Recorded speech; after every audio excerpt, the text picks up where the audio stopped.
भाई अगर कोई लड़ रहा है मोदी से तो मुसलमान लड़ रहा है इस जमहूरियत को बचाने के लिए। घर अगर किसी का टूट रहा है तो इंडिया अलायंस लोगों का घर नहीं टूट रहा है। किसी को मॉब लिंचिंग की जा रही है तो किसी सेकुलर नेता के बेटे की मॉब लिंचिंग नहीं की जा रही। किसी की बेटी को तालीम से अगर रोका जा रहा है तो इनकी बेटियों को नहीं, मेरी बेटी को रोका जा रहा है। अगर किसी को ट्रेन में गोली मारी जा रही है नाम पूछकर तो इनको नहीं मारा जा रहा, मुझे मारा जा रहा है। ये इस मुल्क की तल हकीकत है। रियलिटी कुछ और है। रियलिटी आपको पुकार पुकार कर कह रही है कि तुम नेता बनो, लड़ो, अपने हुकूक के लिए बात करो, मगर हम डरते हैं कि अगर हम वोट डाल देंगे तो वो जीत जाएंगे। आप वोट दे दे के थक जाएंगे, वो जीतते रहेंगे।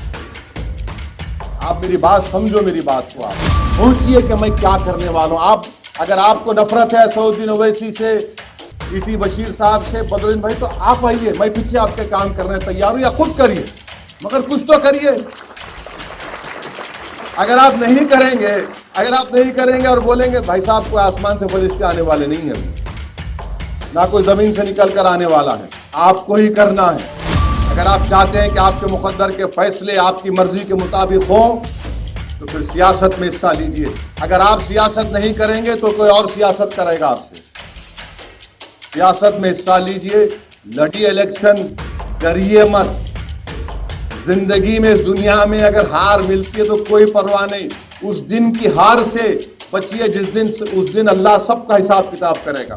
तो इस दुनिया में हारे कोई बात नहीं, मगर इखलास तो है ना, नीयत है, अल्लाह को राजी करना है, एक मजलूमों की आवाज़ बनना है। आपको गोली नहीं लगी, आपके भाई को मॉब लिंचिंग नहीं की गई, नू में घर तोड़ दिए गए, पूरा भारत में फिरे, वहां नहीं जा सकते वहां पे। अगर ये बात भी पसंद नहीं आई कि हमारे दोस्तों को बोले कि ये सब बातें क्यों कर रहे हो आप, वहां पे जाएंगे तो वहां का वोट नहीं मिलेगा। सवाल वोट लेने का नहीं है, सवाल अगर तुम गांधी नेहरू की कुर्बानियों को जिंदा रखना चाह रहे, भारत के प्लुरलिज्म और डाइवर्सिटी को जिंदा रखना चाह रहे, तो इन ताकतों से लड़ना पड़ेगा आइडियोलॉजी की बुनियाद। क्या उनके बाप भी आए तो कुछ नहीं कर सकते हैदराबाद, कुछ होने वाला नहीं, कुछ नहीं होगा, क्योंकि हम काम करते, हम वहां पर दिन रात काम करते। कब्रस्तान में हम नजर आते, पोस्टमार्टम में हम नजर आते, राशन की दुकान पर हम नजर आते, दावत में नजर आते, बिस्मिल्लाह में नजर आते, हकीक़े में नजर आते, शादी में नजर आते, सब चीज़ों में हम काम कर रहे हैं। ये काम करने का जज्बा होना, जिसके बाद आपका नामो निशान भी ना रहे और आप सिर्फ वोट डालते रहेंगे। लड़ाई अगर कोई लड़ रहा है मोदी से तो मुसलमान लड़ रहा है इस जमहूरियत को बचाने के लिए। घर अगर किसी का टूट रहा है तो इंडिया अलायंस लोगों का घर नहीं टूट रहा है।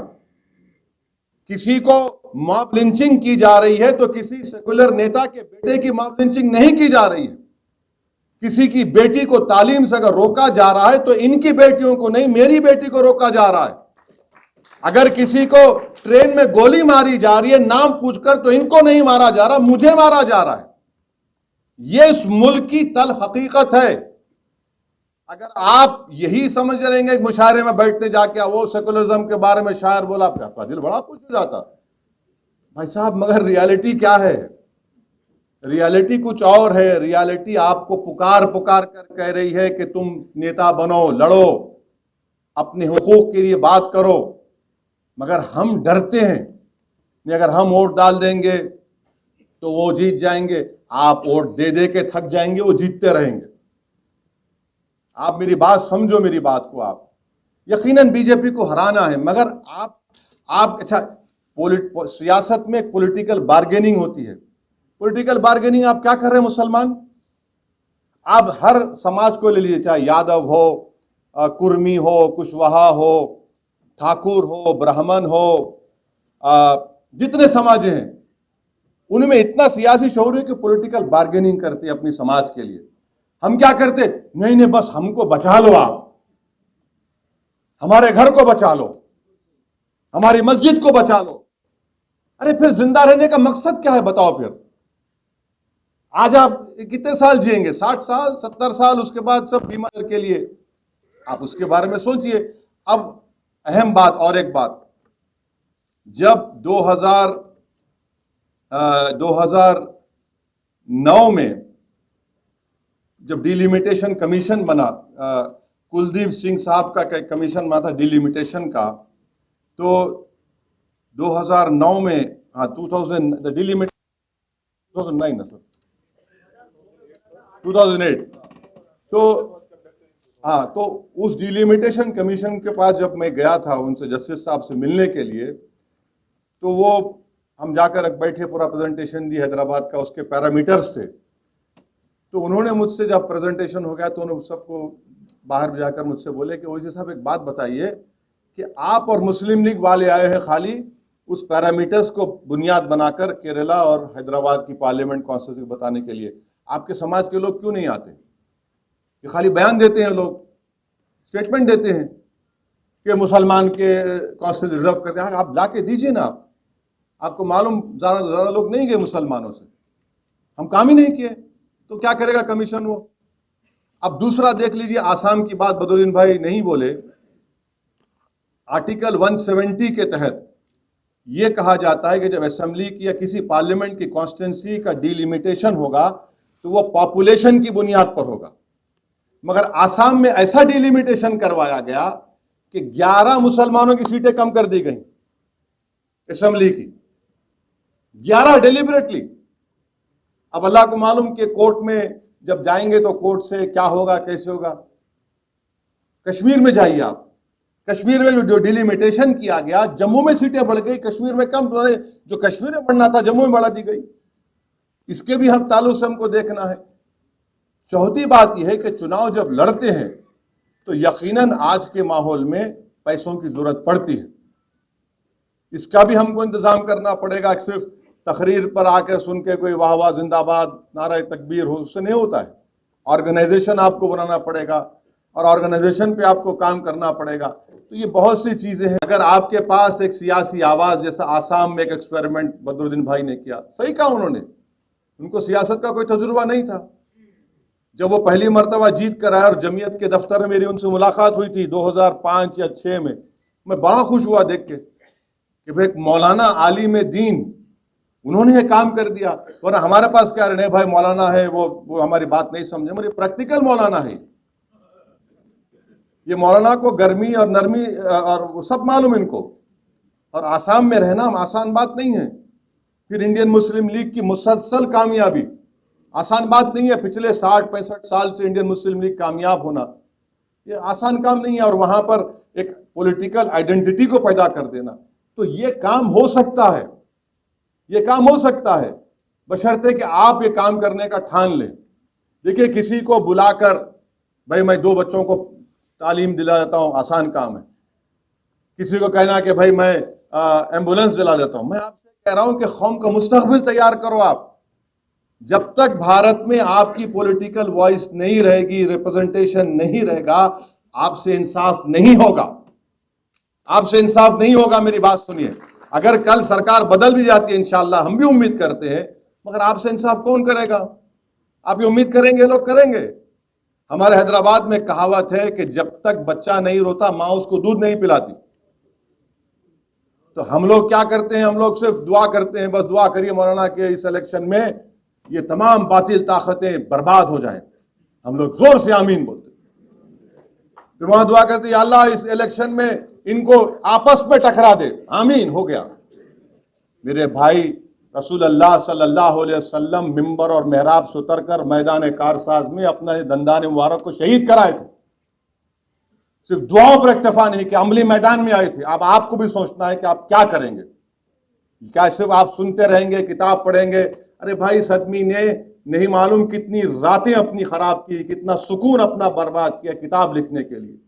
तो इस किताब को पढ़िए, उस पर अमल करिए, सोचिए कि मैं क्या करने वाला हूं। आप अगर आपको नफरत है सऊद्दीन ओवैसी से, ईटी बशीर साहब से, बदरुद्दीन भाई, तो आप आइए, मैं पीछे आपके काम करने तैयार हूं, या खुद करिए, मगर कुछ तो करिए। अगर आप नहीं करेंगे, अगर आप नहीं करेंगे और बोलेंगे भाई साहब कोई आसमान से फरिश्ते आने वाले नहीं है, अभी ना कोई जमीन से निकल कर आने वाला है, आपको ही करना है। अगर आप चाहते हैं कि आपके मुकद्दर के फैसले आपकी मर्जी के मुताबिक हो, तो फिर सियासत में हिस्सा लीजिए। अगर आप सियासत नहीं करेंगे तो कोई और सियासत करेगा आपसे। सियासत में हिस्सा लीजिए, लड़ी इलेक्शन, डरिए मत। जिंदगी में इस दुनिया में अगर हार मिलती है तो कोई परवाह नहीं, उस दिन की हार से बचिए उस दिन अल्लाह सबका हिसाब किताब करेगा। तो इस दुनिया में हारे कोई बात नहीं, मगर इखलास तो है ना, नीयत है अल्लाह को राजी करना है, एक मजलूमों की आवाज बनना है। अच्छा, कोई बोलेगा नहीं मुसलमानों के एमपी हैं पार्लियामेंट में, मेरे भाई सिवाय बदरुद्दीन भाई के ईटी मोहम्मद बशीर साहब हैं, आपके एक और साथी हैं, मैं हूं, इम्तियाज साहब, चार पुकारते हैं दीवाने। दूसरे पार्टियों के जो हमारे मुस्लिम मेंबरान हैं बड़े बाइज्जत हैं वो, मगर उनकी पार्टी उनको बोलने ही नहीं देती। अच्छा, वो बैठकर सुनते हमारी तकरीर को, बदरुद्दीन भाई की, बशीर साहब की। अब आप क्या बोलेंगे, what are you saying, we are sitting to hear you, आप क्यों नहीं बोलते? बोले no you understand, we come from this party that party. अच्छा, जितने बड़े बड़े पार्टियां हैं उनके नेता आप सुनेंगे, ऐसा नजर आता है कि मुसलमान वो है, मैं नहीं हूं। मगर जब उनकी बात करने की मामला आता, कोई नहीं करेंगे। अब आप बोलेंगे कि हैदराबाद में हमने क्या हासिल किया, एक लंबी तारीख है हमारी। सिर्फ आपको बताऊंगा कि पिछले 9 साल में हमने तेलंगाना की हुकूमत की तायीद की, उनसे अच्छे ताल्लुकात रखे, मिनिस्ट्री उसकी नहीं ली, हमारी नुमाइंदगी पर, और गवर्नमेंट ने एक पॉलिसी बनाई। आज 200 मुसलमानों के लिए रेजिडेंशियल स्कूल चलते हैं, 6th क्लास से 12th क्लास तक फ्री तालीम, बच्चियों का रेजिडेंशियल स्कूल अलग, लड़कों का अलग। कितने 80,000 के करीब मुस्लिम बच्चे और बच्चियां पढ़ते हैं उसमें। अब आप ये समझिए कि अच्छा, ये कांग्रेस के लोग हमें गाली देते, ठीक है, कोई परवाह नहीं, गाली सुनना शायद हमारे मुकद्दर में अल्लाह ने लिख दिया। तो इनसे पूछिए आपने क्यों नहीं किया राजस्थान में, क्यों नहीं किया आपने छत्तीसगढ़ में, या जहां पर भी आपकी सरकार है, करिए ना। नहीं करेंगे। अरे छोड़िए बिहार की बात, आप क्या कर रहे हैं? जिस आदमी ने ट्रेन में नाम पूछकर गोली चलाई, उसका ताल्लुक हैदराबाद से था। हमारे एमएलए असेंबली में उठ के मुतालबा किए, उसके 3 बच्चे थे मरहूम के, एक्स ग्रेशिया उनको मिला, पैसे दिए गए, 24 घंटे के अंदर उसको बेवा को गवर्नमेंट नौकरी दी और 2 BHK घर दिया उसको। बिहार में कुछ नहीं हुआ। मगर बिहार में नहीं, सेकुलरिज्म का साथ देना है, करो आप, क्योंकि आप नहीं मरे, कल आप मरेंगे तो आपको मालूम होगा क्या तकलीफ होगी। आपको अंदाजा नहीं है अभी, आपके पीठ पर लट नहीं पड़ी, आपको गोली नहीं लगी, आपके भाई को मॉब लिंचिंग नहीं की गई, नू में घर तोड़ दिए गए, पूरा भारत में फिरे, वहां नहीं जा सकते, नहीं जा सकते वहां पे। अगर ये बात भी पसंद नहीं आएगी हमारे दोस्तों को, बोले कि ये सब बातें क्यों कर रहे हैं आप, वहां पे जाएंगे तो वहां का वोट नहीं मिलेगा। सवाल वोट लेने का नहीं है, सवाल अगर तुम गांधी नेहरू की कुर्बानियों को जिंदा रखना चाह रहे, भारत के प्लुरलिज्म और डाइवर्सिटी को जिंदा रखना चाह रहे, तो इन ताकतों से लड़ना पड़ेगा आइडियोलॉजी की बुनियाद पर। मसलहत के नाम पर आप बुज़दिली के मजारे करेंगे तो फिर बेफायज है। तो बहरहाल लंबी गुफ्तगू हो गई। मेरा यही कहना है कि सियासत में हिस्सा लीजिए। आप मुझे पसंद नहीं करते, कोई परवाह नहीं, मगर इलेक्शन लड़िए, लीडर बनिए, नेता बनिए, काबिल बनिए, आइए मैदान में। और जो खास तौर से जो हमारे पढ़े लिखे नौजवान लड़के लड़कियां हैं, आप ये पॉलिटिक्स से क्यों दूर हो रहे हैं? नहीं, हमसे नहीं होता भाई, ये गंदगी है। अरे भाई, गंदगी को कौन साफ करेगा? फिर आपको ही साफ करना है ना। नहीं, वो नहीं हो सकेगा भाई, बड़ा मुश्किल काम है। अरे भाई साहब, इस चीज में आपको आना पड़ेगा। जैसे अंग्रेजी कहावत है, you must take the bull by its horns, आपको करना जरूरी है। आइए और यकीनन अपने इन चीजों को महसूस करिए। आज आप वोट नहीं लेंगे। हैदराबाद की पार्लियामेंट की सीट पर हमारी पार्टी ने 5 मरतबा इलेक्शन हारा, उसके बाद हम जीते और जीतते आ। अभी बदरुद्दीन भाई बोल रहे थे हैदराबाद को सब लोग आए। बदरुद्दीन भाई, उनके बाप भी आए तो कुछ नहीं कर सकते हैदराबाद, कुछ होने वाला नहीं, कुछ नहीं होगा। क्योंकि हम काम करते, हम वहां पर दिन रात काम करते, कब्रस्तान में हम नजर आते, पोस्टमार्टम में हम नजर आते, राशन की दुकान पर हम नजर आते, दावत में नजर आते, बिस्मिल्लाह में नजर आते, हकीक़े में नजर आते, शादी में नजर आते, सब चीजों में हम काम कर रहे हैं। ये काम करने का जज्बा होना चाहिए।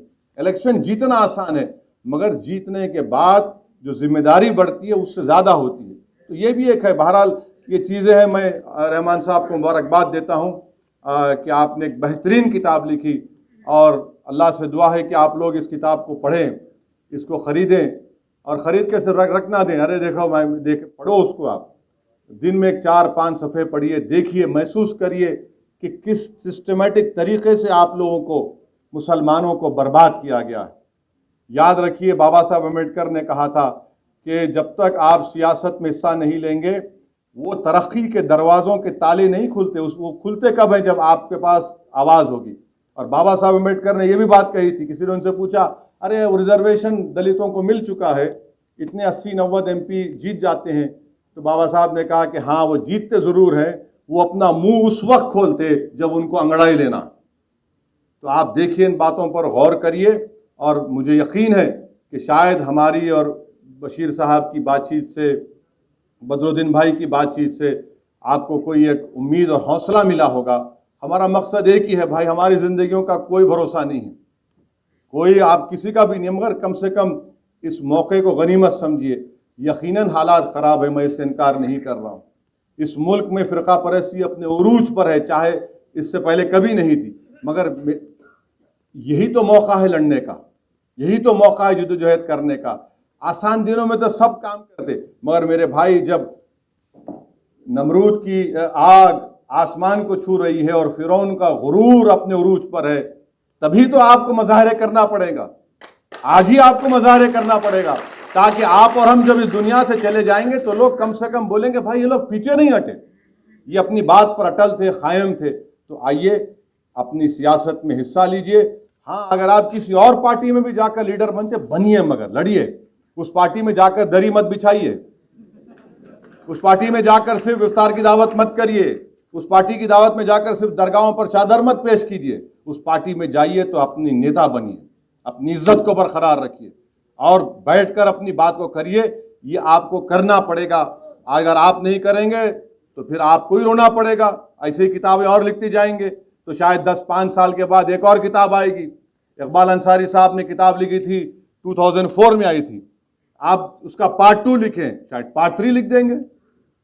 आज आप 26 आपके पास है तो शायद कल 18 जीत कर आए, उसके बाद आपका नामो निशान भी ना रहे और आप सिर्फ वोट डालते रहेंगे। और ये बात दिमाग से निकालिए कि नहीं, हमको इलेक्शन नहीं लड़ना है। इलेक्शन लड़ना है, इलेक्शन लड़ेंगे तो ही आपको जमहूरियत आपको वोट दे रही है। आप वोट नहीं डालेंगे, ये एक अजीब बात काबिल लोग हैं, पढ़े लिखे। No no no no, we must not contest elections, we must first work for social acceptance.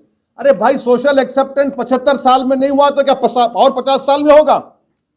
Social acceptance उस वक्त होता है जब आप ताकत दिखाएंगे, जब आप वोट लेंगे, चाहे 100 वोट क्यों ना हो। उनको मालूम होगा, अरे भाई आज 100 लिया, कल 1000 तक जाएगा। तो इसीलिए मेरी ये माफ़ करना, मुझे बोलने की बुरी आदत है और बदरुद्दीन भाई ने खामखा मुझे तैश भी दिला दिया कि बोलेंगे, तो मौलाना में बोल दिया। तो बहरहाल आप तमाम से गुजारिश है कि आप हमारी इन बातों का गौर करिए और अब्दुर्रहमान साहब का और उनके तमाम टीम का मैं शुक्रिया अदा करता हूं कि उन्होंने हमको यहाँ आने की दावत दी। और अल्लाह सुब्हाना व तआला अब्दुर्रहमान साहब की इस किताब को कबूल करे। वाखिर दावाना अल्हम्दुलिल्लाहि रब्बिल आलमीन।